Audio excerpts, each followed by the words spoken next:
Hey everybody, it's Dave here, Darren over there. Welcome to this Saturday, week one of the college season, official week one. And if you're watching college football and taking time out to watch us, we appreciate it greatly. I'm sure there's some kick-ass games going on. I want to congratulate Drewster on his first victory of the season. And Ted is watching his Ohio State Buckeyes do the same. Congratulations, boys. The Texas Longhorns are playing here. Can I watch it? No, it's only on Longhorn TV this week. So, oh well, stuff happens. But we're not here to talk college football. We're here to talk Minnesota Vikings. And with that, we have three themes today.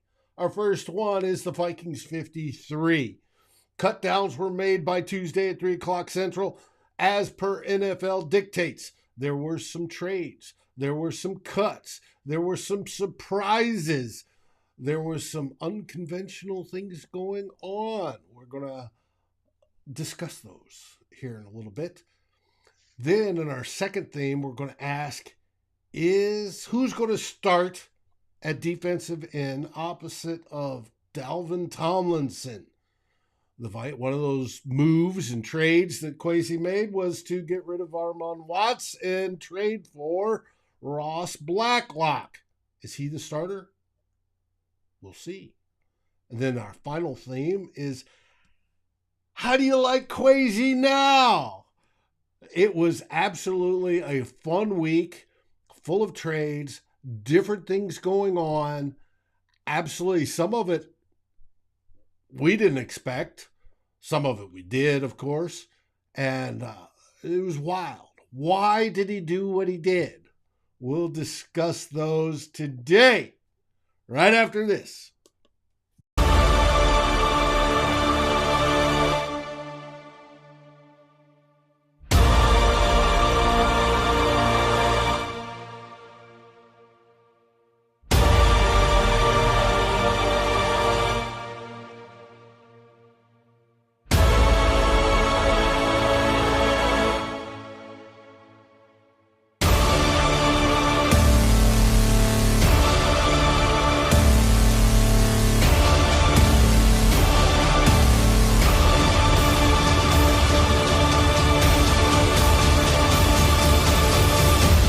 Climb in the Pocket, Daily Norseman, and Lake Monster Brewing presents Two Old Bloggers.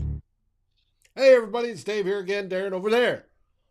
How are things up in the Great White North, Darren? Enjoying a beautiful Labor Day weekend here, David. It's going to be nice. But I'm more thinking, even though it's nice to have the day off on Monday, I'm really all my thoughts, or most of my thoughts, are about Vikings on next Sunday. Mm-hmm. And as most people know, we start next Saturday with our pre-game shows. And next Saturday should be a good one. So we will get to that. Now, let's get on with the show. And for today, we named the show, scroll. How do you like Kwesi now? This will be our overall theme of today. And it's a good question because some of the unexpected things that have happened. You can't say that Kwesi hasn't been working hard, David. That's no, you one cannot thing. say that. He has. All right, on to theme one.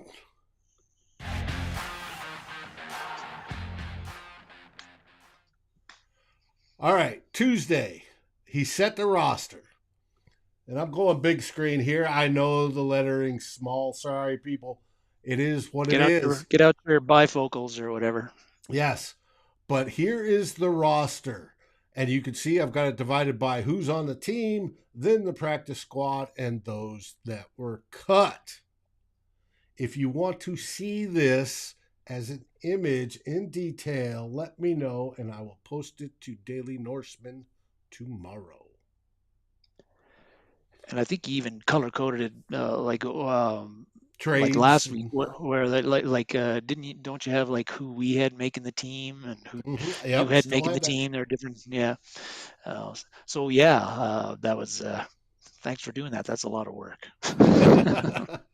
But I thought it made it easier to see if you could see it in one spot. And like I said, if you want it, I'll post it on Daily Norseman tomorrow so you can look at it in detail.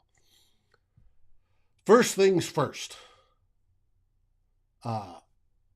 Getting down to the 53, the biggest surprise cut seemed to be of this man, Mr. Armon Watts. Armon Hammer Watts. And Drew just said, I want T-shirt of the day. It's like even color coordinated. Jimi Hendrix experience. Are you experienced? So thanks for noticing, Drew. Hendrix was and is the man. But anyway, yeah, Armon Watts, like 50 Vikings had to get down to the final 53 on Tuesday, 3 p.m. Central Time. They did so. You and I took a crack at who we thought were going to make the Vikings team and who was not.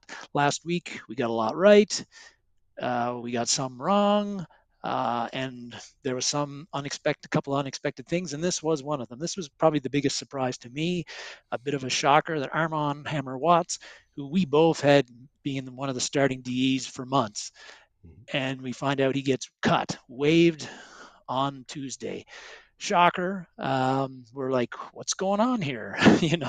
Like, what are the Vikings doing? And then it was actually Ted had mentioned on the Gallahorn site, he said, everybody, this is a move to make a move. So let's wait and see what happens. And the move that they made was trading for Ross Blacklock, and to replace Armon Watts basically on the roster anyway. But big surprise because Watts was a guy. He had a pretty good 2021, 5 sacks, and I think he had 9 tackles for a loss. 26 years old, still on the last year of a pretty reasonable rookie deal, but the Vikings just got rid of him, waived him, and they replaced him with a guy, or they on the roster spots replaced by Ross Blacklock. Disappointing in 2 years with the Texans. Only started 2 games there. Last year was better than his rookie year, which was a bit of a disaster on the field wise.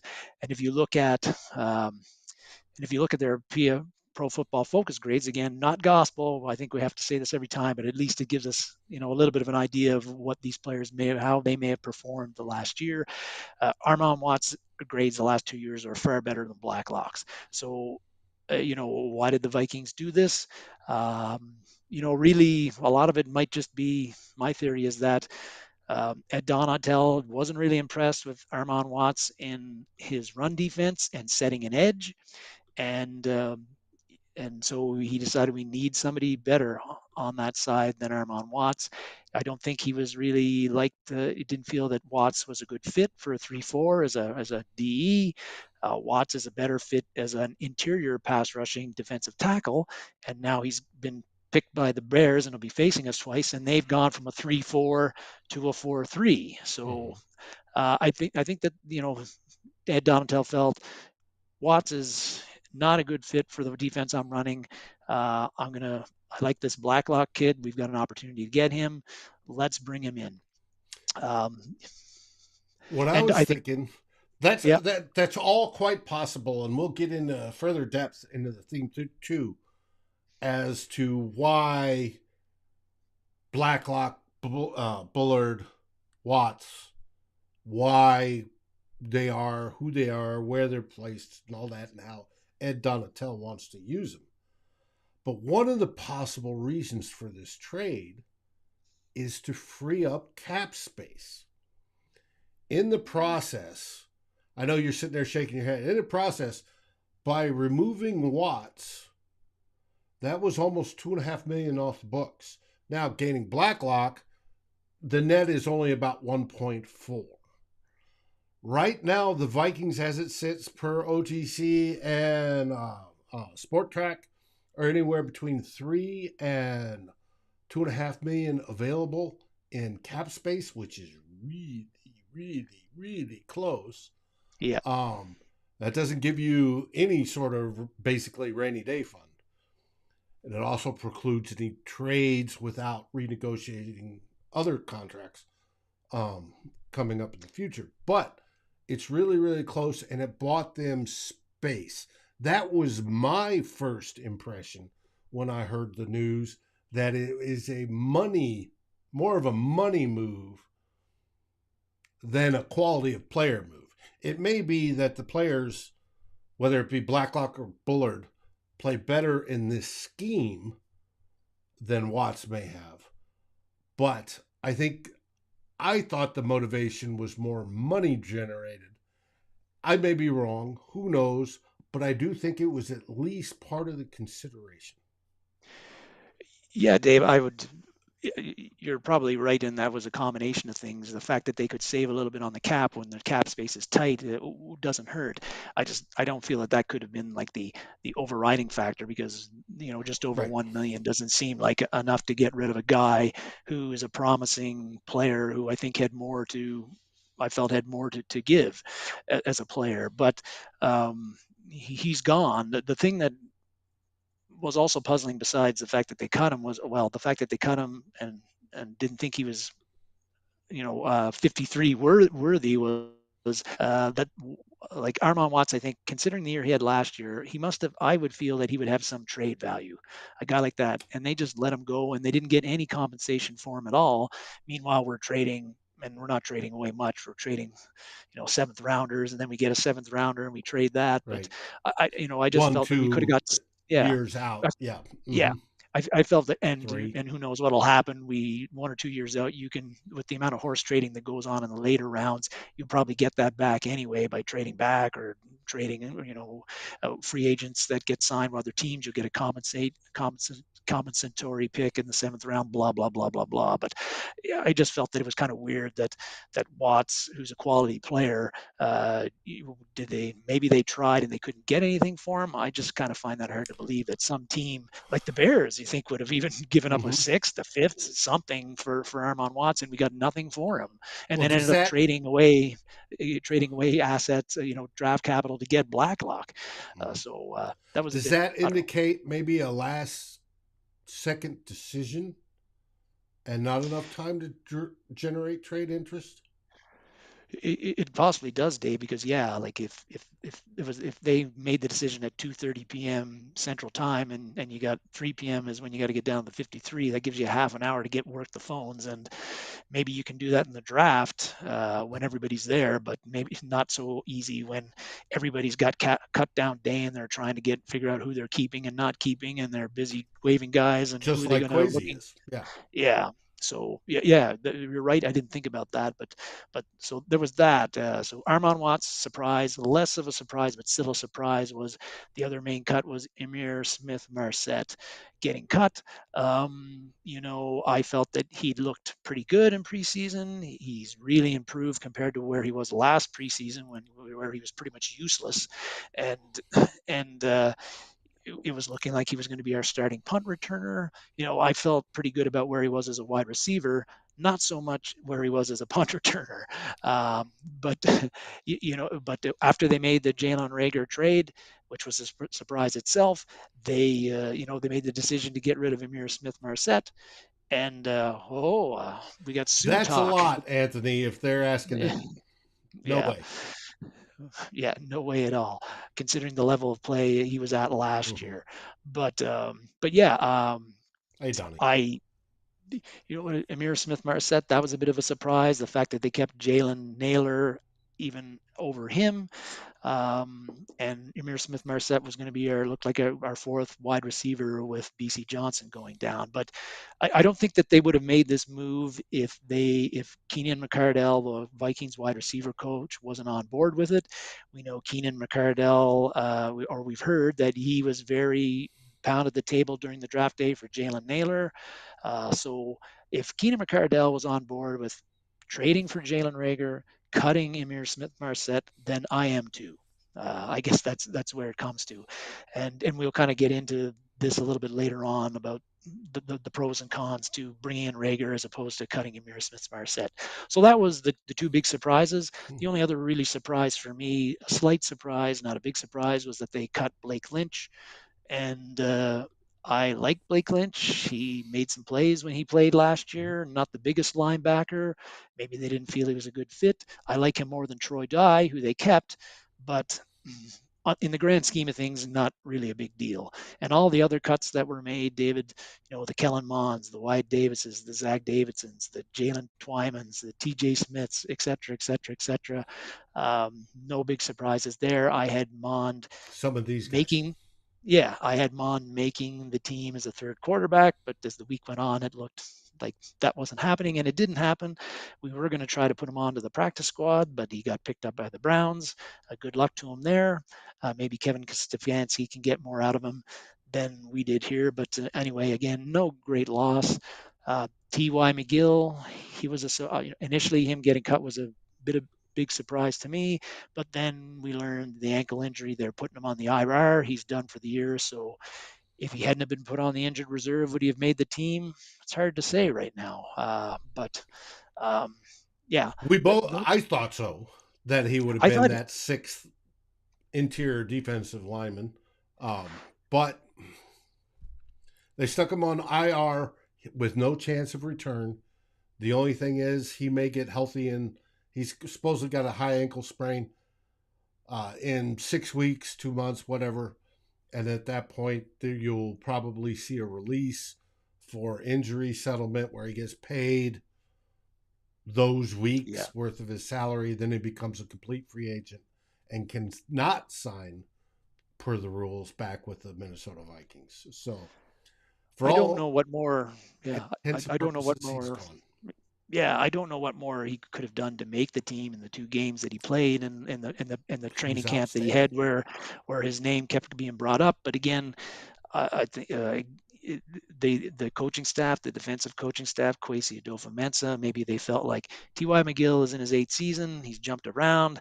This is as good as he's going to get. He's not a starter. The upside isn't there. We're going to take guys with more upside in most of the cases than keeping a T.Y. McGill, who's a journeyman, who's, his development is, again, what we've seen against backups is the best we're going to see out of him. So that may have been, maybe he wouldn't have made the team even if he hadn't had a high ankle sprain. Right. But yeah, so that's I think so cutting down to the 53, not a whole lot of surprises, but there There were were a couple. those surprises that we made. The surprises that were big surprises, I think, in a way. But it's been brought up by other Viking fans so far. Like the overall thing to notice about the whole cut to 53 was the major call that Kwesi Adofo-Mensah did with Rick Spielman's 2021 draft. Like, he got rid of 7 guys Oops, of wrong the one. 11 from the 2021 Yep. draft, and he also kept 9 of his 10 draft picks from the 2022. And now, did Jalen Naylor or Asazi Otomaweo, did either of those guys really do a whole lot in preseason training camp to deserve being on the squad as opposed to some of the other guys that got cut? I would say no. But if you're a first year GM, this was your first draft, and you start cutting 3 or 4 guys from that draft in your first draft, people are going to start asking some questions, about, like, Mm-hmm. do you really know what you're doing? And Yeah. so, where it was kind of a coin flip, or maybe slightly would have given the edge to somebody like somebody from last year making the team over some of his draft picks. Obviously Kwesi Adofo-Mensah and the coaching staff decided to go with their guys as opposed to Spielman and Zimmer's guys from previous years. And you're going to see more and more in that, I think, as the next off season and the off season following occurs. Like, there's going to be more of a churn on the bottom end of the roster and some of the top end of the roster too, of guys that weren't picked by Kwesi Adofo-Mensah and weren't given the blessing by this coaching staff. And it's going to be it'll be a totally different roster in 2 years' time from what it is right now, probably.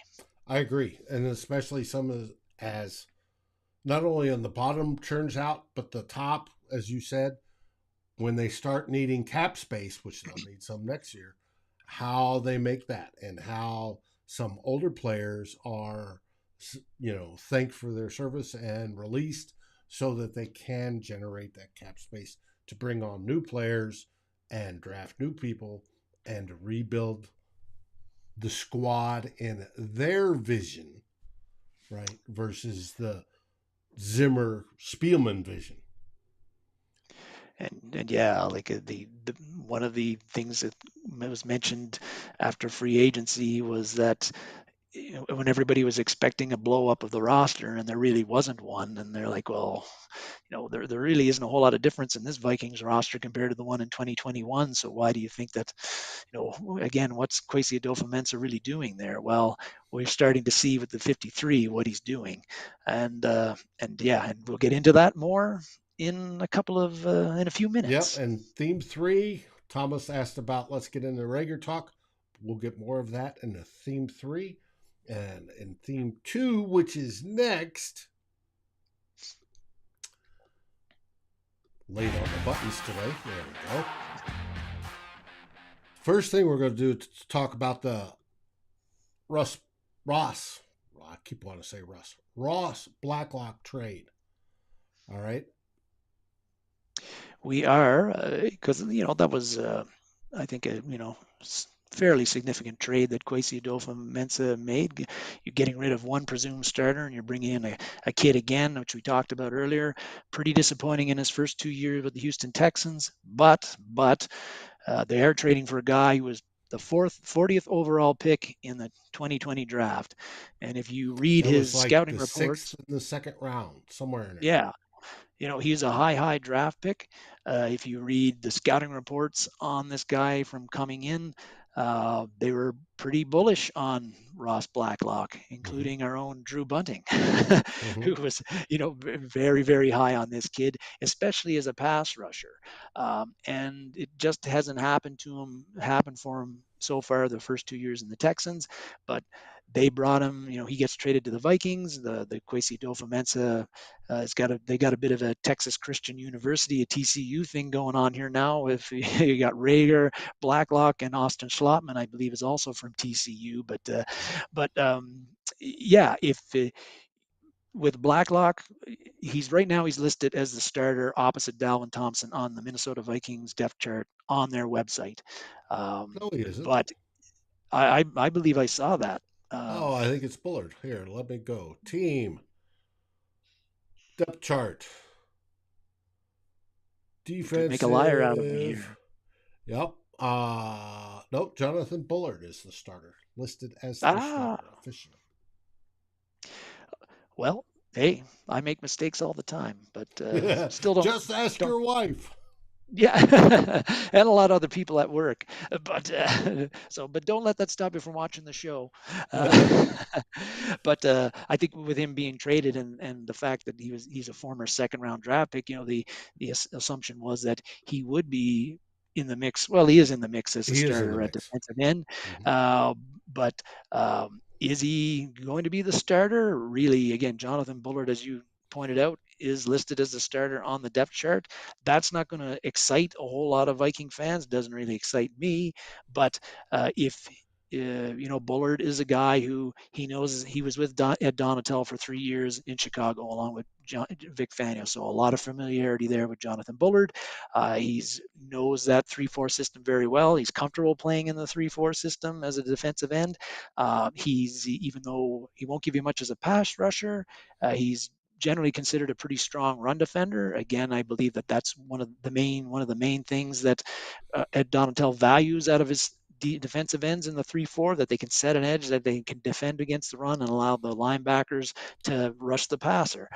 And so I think that, but Bullard is listed as the starter now, and he may end up being the starter week 1. But I think one thing that Will Ragatz with Sports Illustrated mentioned when he was breaking down the two trades that Kwesi Adofo-Mensah made this week is that he feels the Vikings and Ed Donatel really like what they have in now with Blacklock, Bullard, and James Lynch at the defensive ends, and that you'll probably see, even though Bullard right now is the starter, that they'll mix and match those guys and play them on downs and in situations that really match their talents and their strengths, which is a smart thing to do. So Jonathan Bullard might be the starter, and that doesn't excite us, but it's not like he's going to be playing 70% of the defensive snaps. It might end up being like around 40%. If that, And no, even yeah, if that, it's no, those numbers would be high. I would say and this is where I'm going to get into it. A defensive end in a 3-4 is responsible to hold the edge, hold contain on the way to the quarterback, right? That's his whole responsibility. Do not let people outside of him. If they do get outside, say a back's going out that way, they transition with them. But the whole idea is to keep contained on the way to the quarterback. If in the running game, a defensive end's first looks are they step into the guy that's across from them, the most likely blocker. That's their first step, right? Is he coming down on me? Where's he putting his helmet? Because wherever the helmet goes, if he's going across, that means you need to push through the helmet. It's the easiest rule to give it. Push through the helmet, the ball's going on that side, right? Is the easiest way. If he comes up, if Bullard is sitting there and looking at, he's in the base and he's looking, all right, how am I being blocked? And it's real simple to tell. Are you being blocked for a run block? Are you being run blocked? Is the guy in front of you setting back for pass blocking? And you can go from there. But it's always go through the helmet because that's where the ball is, unless you see the other rules. If you see somebody goes across your face in the way of a running back, receiver, quarterback, whatever, right? And then you go with them. But those are the rules. You do that. And in a 3-4, you want to take up that guy so that the linebackers, right, behind you can fill in the gaps and stop anything that goes. Great. If the running back's coming towards you and you've got the tackle right there, you're on the tackle and you got him, you can shed and tackle the running back. That's great. That's, good against the run. You want to be able to tackle. You want to be able to stop the run. You want to be able to push when the offensive line shoots at you. You want to be able to nullify that and hopefully push back. And then you're manipulating whoever's blocking you to go through to get to where the ball's at. That is the responsibility of a defensive end in a 3-4 Ed Donatel style defense. So, knowing that, let's look at how these guys do. Last year, we have Armon Watts, our cut individual. His scores last year. The one I want you to focus on is that second one down, that 45.1 against the rush, right? You look at the 70.9 against pass rush, that's very, very good. But against the rush, he was 45.1. Does he fit, since he comes from a 4-3 style, where rules are similar, was he good against the run? In 2021, he wasn't as good as we'd hope. 45.1 is not good. Now, everybody can quibble about, well, it's PFF. PFF doesn't know what they're talking about, etc. But they're the only ones that grade individually, and it's the only ones we have for reference. But remember that 45. We also know that I just want to say we also know that the Vikings were horrible against the run last year. So yes, even if Armon Watts wasn't the only culprit, in that he was one of the culprits. Okay. and this grade corroborates that, I believe, to a degree. So keep that in mind. We're talking about rush defense in particular. We'll look at Blacklock's grade. All right. His overall grade is not great at all. And his run defense is even worse. It's 39. That's bad. Okay, that's really, really bad. Where he does excel is in the pass rush. Now, one of the things that is good about him is that he's a high second round pick. He has potential. He has pedigree. Whereas Armon Watts did not. Armon Watts was what, a 6th, 7th rounder, right? 6th rounder. That developed absolutely beautifully. Drew, I bet you were. All right. But looking here, we can see 39 against the rush, 66.4 against the pass. Now we'll go to Bullard. Bullard, who is presently listed as the starting defensive end opposite of Dalvin Tomlinson, has a run defense grade of 58.9. Is that good? No. Is it a lot better than the other two? Yes. Yes, it is. Now, his pass rush grade is only a 56.7, which is not good at all either, but he makes up for that in his rush grade. When are we going Very to consistent grades overall there. When are we going to have the full five-man front, the three, your defensive end, defensive tackle, defensive end, and the two outside linebackers? When are we going to have them on the field most of the time?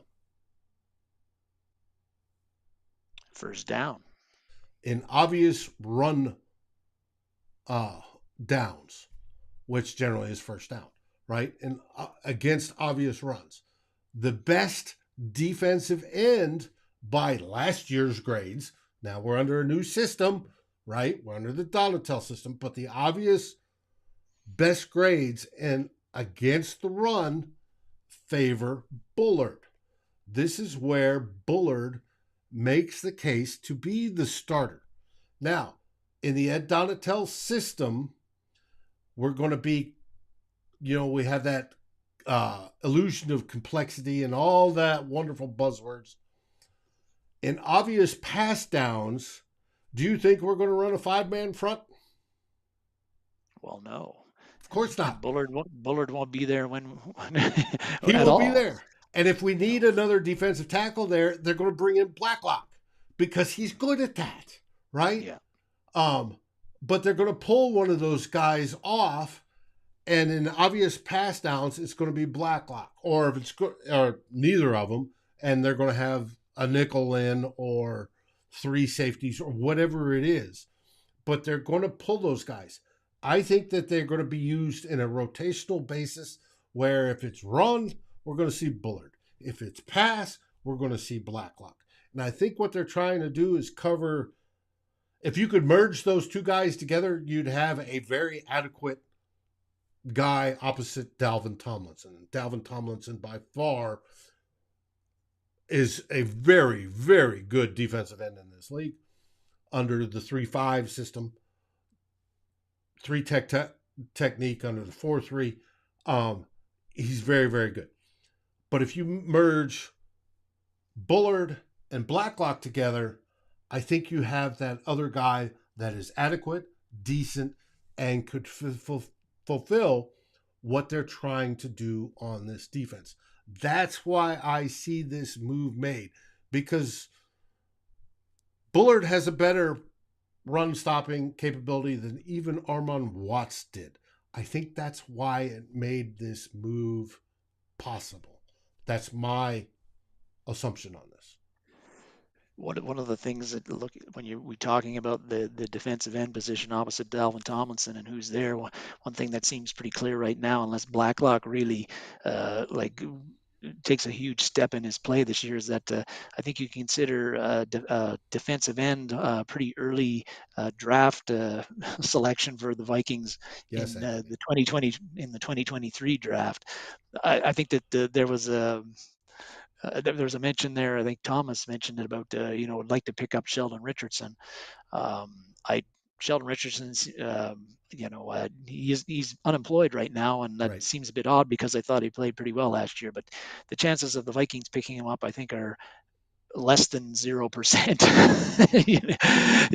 Anything's possible, but like I said, we're this close to the cap. Yeah.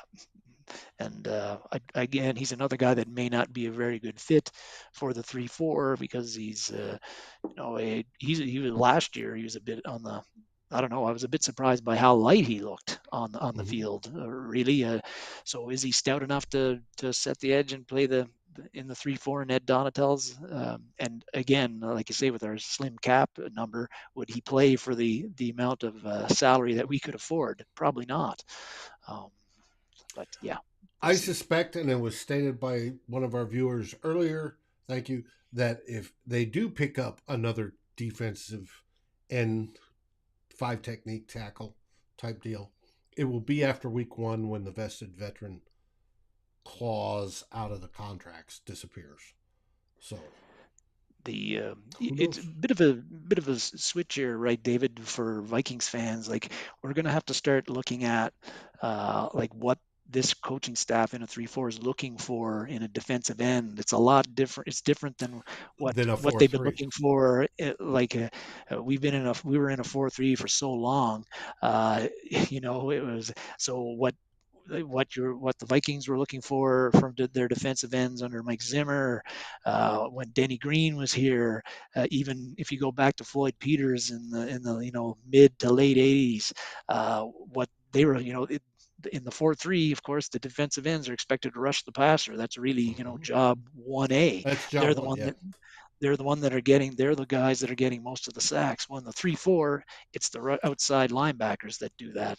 So we're going to have to get adjusted and get used to the new reality of what a defensive end in this Viking system, what it does, what they do, and the kind of things that Ed Donatel and Kwesi Adofo-Mensah are looking for from those defensive ends. It's a lot different than what we're used to. Agree wholeheartedly. That brings us to the favorite part of the show. Talking beer. Lake Monster Brewery. Yes, beer. This week, on tap, or in pints, in cans, Lake Monster Brewery added Last Fathom.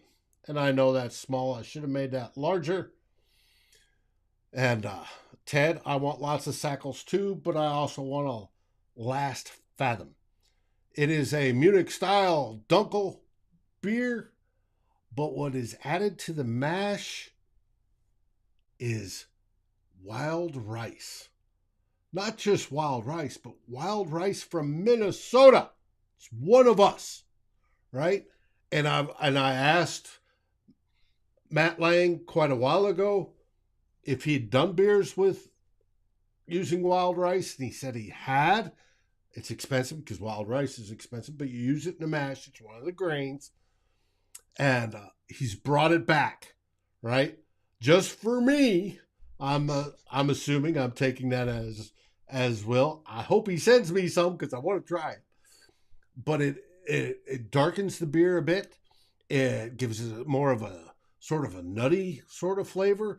And for a nice beer, that's got to be interesting, and it's got to be absolutely fantastic. And I love it. It's one of us. The rice comes from Minnesota to help make the beer. You got to try it. At Lake Monster Brewing over in St. Paul, right? It's easy to find right across the river from Minnesota. You can get it at all of your local places where they sell beer in the Vikings viewing area. But you go over there and you have a great time. Good people. And even at Lake Monster this week, previewing it early for Vikings Happy Hour, Matt and Ryan will be at Lake Monster doing the show live, talking smack to Packers fans that happen to walk in the building. So not only great beer, you can get your Packer smack talk on at Lake Monster Brewing. Dave, Ted was giving you the gears about the Bean Sprout IPA too. Well, Pipping Wild Rice, Bean Sprout. If it is Bean Sprout, yeah, could be. I bet it would be good, Ted. I bet it'd be absolutely outstanding. And last reminder, if you're up in Canada, Orleans, Canada, in the area, Eastside Jiu-Jitsu is now open for all your private jiu-jitsu needs. Jiu-jitsu needs and just health. I mean, yoga and all stuff like that. They got women's only classes. They got classes for kids, etc., etc. Get your downward dog going. Yep, that's right. On to theme 3. This is the one we named the show after. How do you like him now? Kwesi Adofo-Mensah, David. Yes.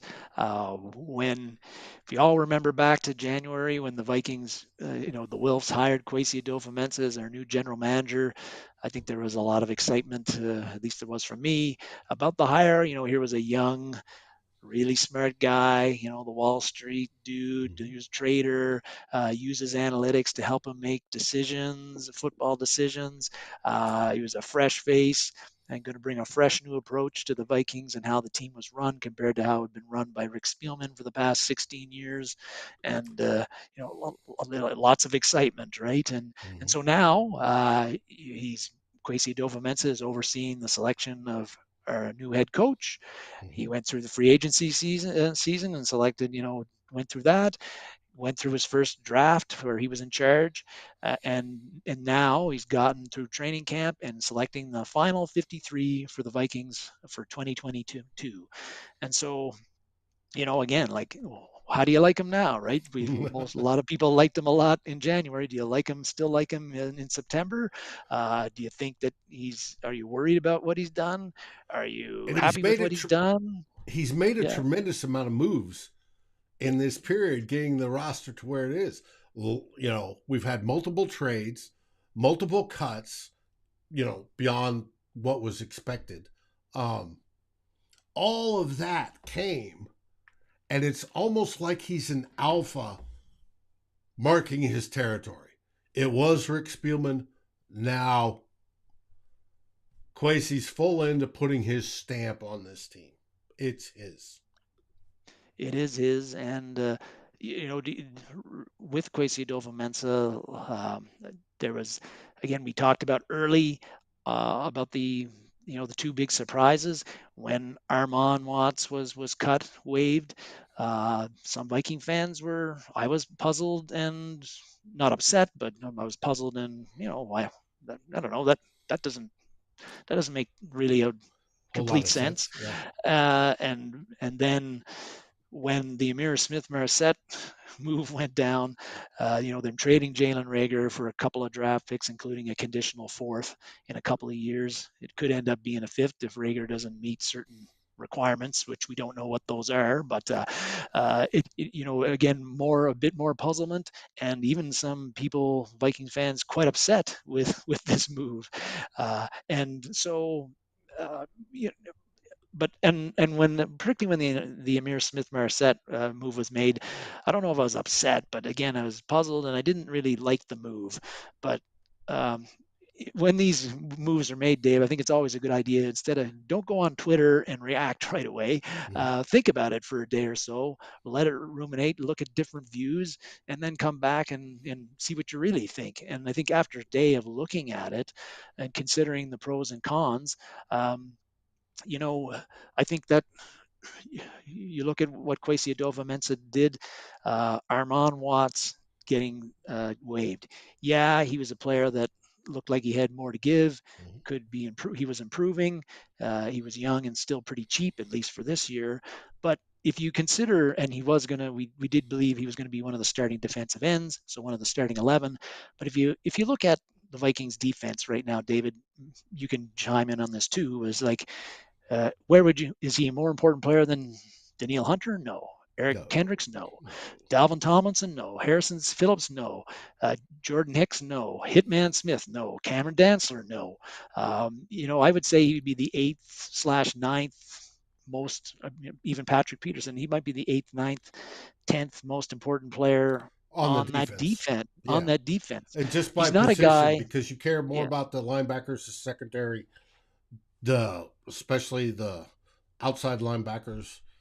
And then if you've got two really good guys, which we do, Dalvin Tomlinson and Harrison Phillips, there's an argument to make him the 11th most yeah. cared about player. So I don't think he's a guy that he's not a guy that the Vikings defense cannot live without. So again, a surprise, but when you look at it in that context, should we be like, not wailing? There may be much wailing and gnashing of teeth over Armand Watts getting cut. I don't think so. the Amir Smith-Marset uh, waiving and the trading for Jalen Rager. Okay, again, I liked Amir Smith-Marset's development in the past 12 months. I think that he looked good in preseason, but again, like, God damn it, people, like, he had 5 catches last year. Five. A lot of the time he wasn't even dressed, and he was going to be our Right. He starting didn't punt get into returner, the and he wasn't even very good at I had no confidence in him as a punt returner. And when we traded Jalen Rager, that basically took him out as the punt returner. And I know Rager has been a disappointment in Philly, but he has 64 catches in 2 seasons. well, He's but the catches on Amir Smith's side, the catches were good. He had a yeah, 14.5, oh yeah, something like that, 14.9 yards per catch, whereas Rager's nowhere close to that. Um, but but it's such a it's small only sample size with it's Smith such a Marset. small sample size in such limited time, and you're looking at one of the things that GMs as a whole, but we're looking is already indicating that Kwesi is doing is they go for that higher pedigree, right? First rounders always have a greater lifespan in the NFL, even if they wash out with their first team because they were a first rounder. They got to be good, right? The whole idea, he's a high, and Rager was a first rounder, right? So the perception that there's higher potential, they always go with that. And numbers wise, it always works out that way, that they do better, right? That there is a better chance than the guy that was taken in the late rounds, even though there's some late round guys that turn out to be fantastic. Stephon Diggs, for one, right? Yep. But there are, in the long run, when you do the numbers, the bet always goes with the guys drafted higher. That's why Rager has more of a potential at being better over the long run compared to the entire league, history of the league, all that, than Amir Marset does. That also goes the same with Blacklock. When we talk about Blacklock being, traded for, he's that just, barely into the second round guy versus Armon Watts, who's done it from the sixth round. Yeah, and I think that with Jalen Rager, yeah, we traded 2 draft picks to get him. One is a seventh, which that seven rounders hardly ever make the team anyway. Right. So that's not a huge loss of draft capital there. The conditional fourth could be, but still, if Jalen Rager, he was picked in the first round for a reason. Heading into that draft, he was considered one of the top wide receivers in there. He hasn't met to expectations, obviously, in Philly, but that doesn't mean I think it's a good gamble to trade what we did to get Jalen Rager in there. There's a much better chance of him developing and getting better and being the kind of player that people thought he would be than I think Amir Smith Marset turning into like the next Stephon Diggs. I think, and I think it's a reasonable gamble. And Jalen Rager, yeah, he's had some drop issues, but as a punt returner, he returned 31 punts last year. In his rookie season, he returned a punt for a touchdown. So he's got Right. ability even in that role, which Amir Smith Marset he just didn't look natural catching punts, returning punts, doing any of those things. So I think getting Jalen Rager for the price that we did, getting to work under Keenan McCardell, who's really seemed to really improve every guy that's been under his charge with the Vikings in the past year, that could unlock Jalen Rager's talents. And also, some people might think it a little bit might not agree with me, but I think that Rager getting out of Philly and all the thing, oh, you got picked before Justin Jefferson, you're a bum, blah, blah, blah, blah, blah. Now he's in Minnesota. He doesn't have that pressure. He's like the the fourth wide receiver right now. And if somebody if KJ Osborne gets hurt, if Adam Thielen were to get hurt and you got to move the depth chart moves up one Mm-hmm. spot, I feel pretty good about Jalen Rager potentially being your number 3 wide receiver. If Osborne or Thielen were to get hurt or out for a couple of games, then I would be if Amir Smith Marset was that guy. I think that the Rager move was and cutting Amir Smith Marset again. I think it's a good swap. It may not work out, but it may very well work out. And I don't know why people are so upset about that. And all the other moves that were made in the 53, like cutting Blake Lynch and Kellen Mond and all of that stuff, Kwesi Adofo-Mensah did not. Even Armand Watts and Amir Smith-Marset, none of those guys are core guys, right? Right. They're not studs. They're not studs. Kwesi Adofo-Mensah is not cut. He's not gotten and traded away Daniil Hunter. He has not waived Brian O'Neill. The top guys are still there. They're going to be playing, and this roster really is. The starting 22 look pretty good. So Yes, I do. I think that if people think that Kwesi Adofo-Mensah is a big dope, and they're worried about him, I think hey, hold off on that stuff, hold off on the hot takes. Let's see how things play out this year and next year too. But, I don't know. I don't think it's really that you shouldn't really be getting all that upset about Amir Smith-Marset and Armand Watts getting waived and not on the team anymore. Exactly. Exactly. No, I think the when I titled this, show, "What do you think about Kwesi Now?" We got a big reaction off of Daily Norseman's Facebook page, which I love. I purposely named it this because it is drawing some reaction. What do you think? He's made some moves. They seem unconventional. Ton of normal moves. A few surprises. But it's as a lot of the responses was, it's too early to tell. I think it's a good thing because he's not taken from super important players to whether it be any of our Daniil Hunter or whoever. He's taken the guys that are on the edges, and even Armand Watts. We talk about he may be the 11th most important person on that defensive group, and that's if you don't count the nickelback. Mm-hmm. So it's not that big a deal. I don't think he gave out that much in trades. Rager's the most, but Rager also has the most upside. So I I think I think we're surprised because we're not used to this. I think it's the big deal. Um, I'm curious overall what you think. How did this getting to the final roster, the 53 plus the practice squad go? Was it a Um, surprise? Really, it was just those two guys, David. Really, that Okay. again, that well, and then I think Amir Smith-Marset again. Armand Watts would be the biggest surprise, and Amir Smith-Marset a slighter surprise. Otherwise, again, everybody on like in the top part of the roster, we all knew those guys were making the team, Mm-hmm. and you also know that most of the draft picks that are picked this year are going to make the team. Yeah. That always happens with every team. If you start, again cutting 5 of your 8 draft picks from this draft, uh, you're that GM is not going to be employed any longer. I don't think so. No big surprises, and I think that I'm happy with how Kwesi Adofo-Mensah has run things so far, considering the cap situation we were in. And if you look at it, was there really? Yeah, people wanted everything to get blown up, but if you look at a lot of the players that we have, why would you blow it up? Right.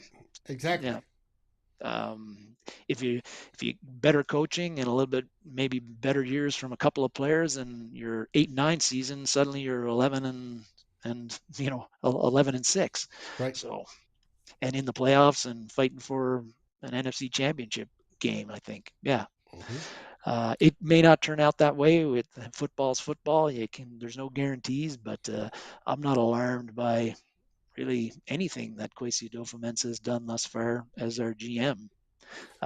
Again, depth is Mm-hmm. skimpy on some spots, but I think you could look at all the other 31 teams in the NFL and pick 3 or 4 different units and say, "Hey, boy, they don't have much depth there." So I don't think we're any worse on the depth end than most teams in the NFL.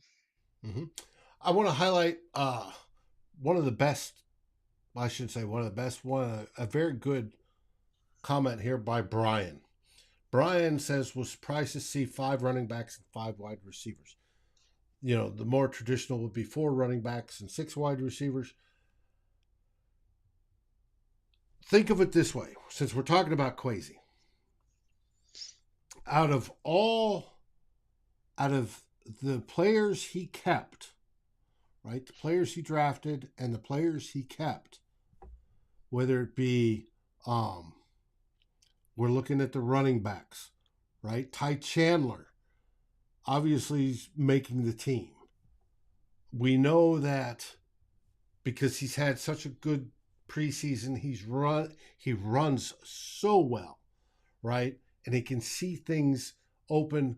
He can change directions. It is so good. You got to keep him. Well, Kene Nwangu's going to be there no matter what. Alexander Madison is there, even though they entertained trade offers. They didn't get one high enough that they liked. And Dalvin Cook, obviously, is Dalvin Cook, and he's our starter, and he's an outstanding running back.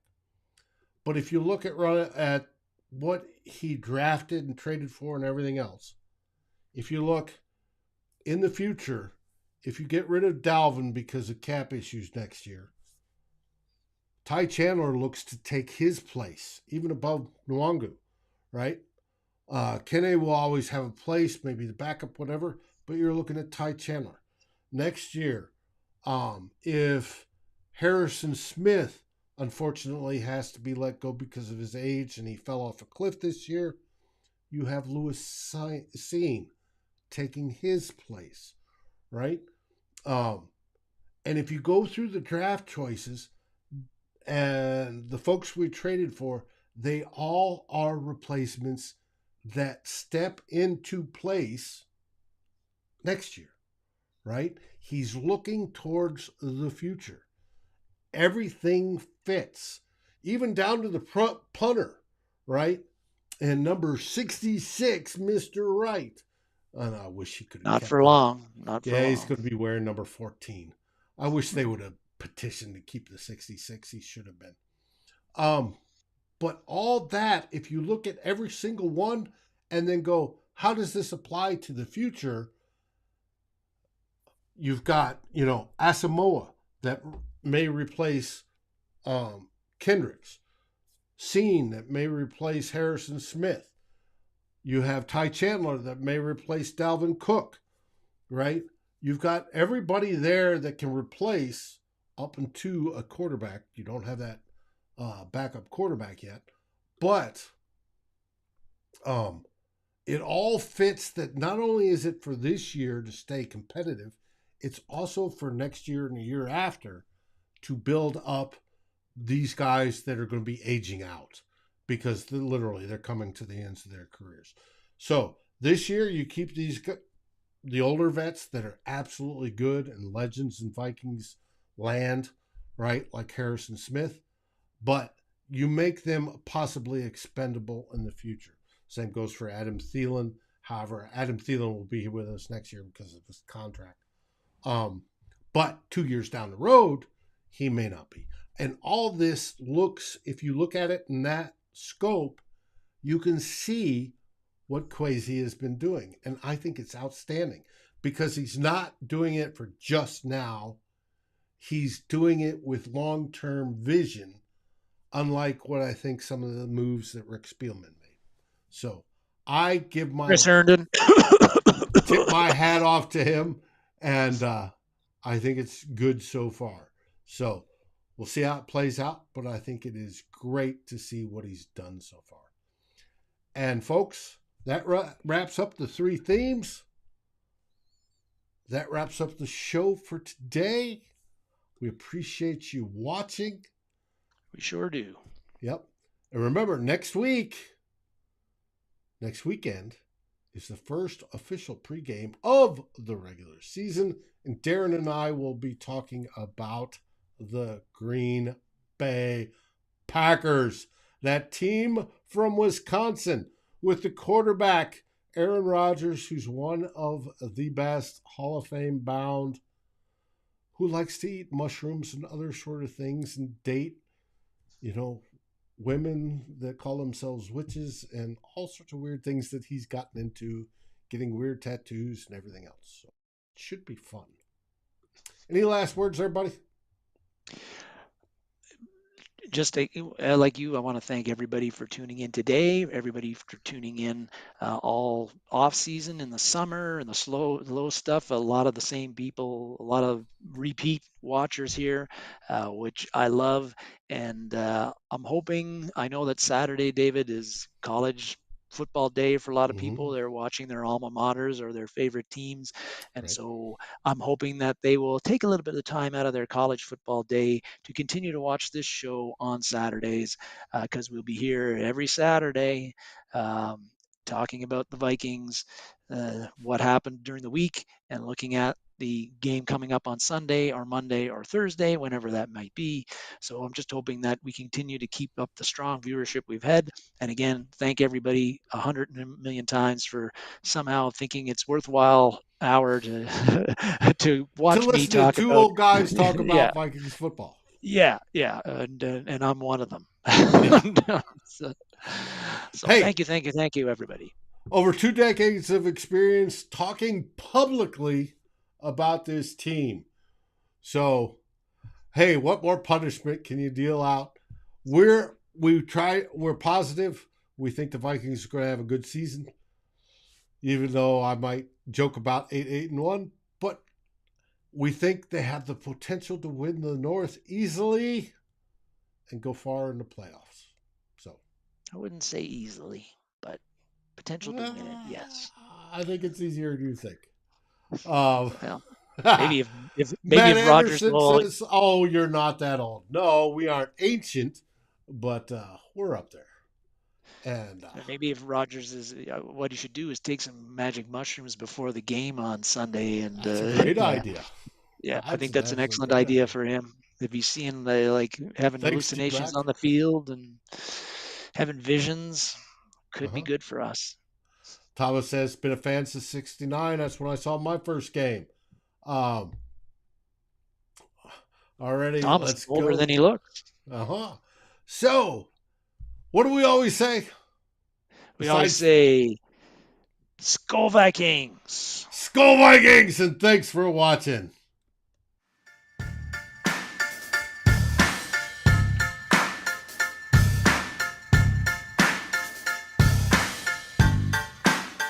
Thanks for watching. Like, subscribe, and ring the bell, and rate us on your favorite aggregator. And a special shout out goes to our partners, the Daily Norseman, where the best Vikings content can be found, and to Lake Monster Brewing, home of the best beer in Minnesota. Skol, everybody.